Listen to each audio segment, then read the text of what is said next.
দুপুর বন্ধুরা। তো আজকে দুপুরবেলার রান্না তোমাদের সাথে শেয়ার করতে এসে গেছি কি রান্না করলাম। কিন্তু সবথেকে বড় কথা হচ্ছে আজকে অনেকটা দেরিতে বাজার এসছে, তাই কি যে কেমন করে কি রান্না করলাম আমি নিজেও ঠিক বুঝতে পারছি না। মাথার চুলগুলো এলোমেলো হয়ে গেছে। তো যাই হোক, আমি নিজেও বুঝতে পারছি না। দেখো আজকে কি রান্না বান্না করলাম তোমাদেরকে দেখাচ্ছি।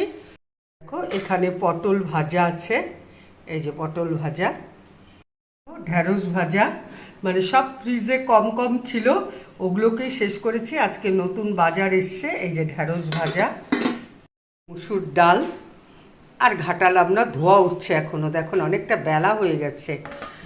আর আছে হচ্ছে এই যে সরপুঁটি মাছ ভাজা ভাজা করেছি আজকে। আর ঝোল করার মতন সময় নেই, অনেকটা বেলা হয়ে গেছে, এখন বাজে 3টে, এখনও আমি রান্না করে যাচ্ছি।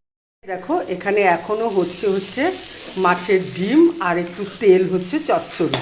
হ্যাঁ, বহুদিন পর আবার শীত যাওয়ার পর ধনে পাতা দিলাম, কেননা মাঝে আমি ধনে পাতা নষ্টই করে ফেলেছি, আমার কাছে গন্ধ লাগতো, মানে গন্ধ নেই আর কি।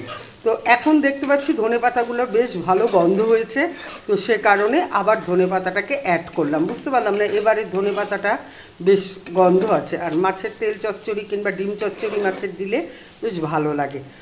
এখানে এখনও স্যালাড কাটাকাটি হচ্ছে আর কি। স্যালাডটা সবার প্রথমে দেখানো উচিত ছিল, আমি লাস্টে দেখাচ্ছি। এই যে শসা গাজর পেঁয়াজ যা স্যালাডে লাগে আর কি, আর লেবু আছে। তাহলে বন্ধুরা, এই তাড়াহুড়োর মধ্যে এগুলোই রান্না করতে পারলাম। তো রাখছি, সবাই ভালো থাকো, সুস্থ থাকো। যদি আমার এই রান্নাটা ভালো লাগে তাহলে লাইক আর একটা কমেন্টস করো। টাটা।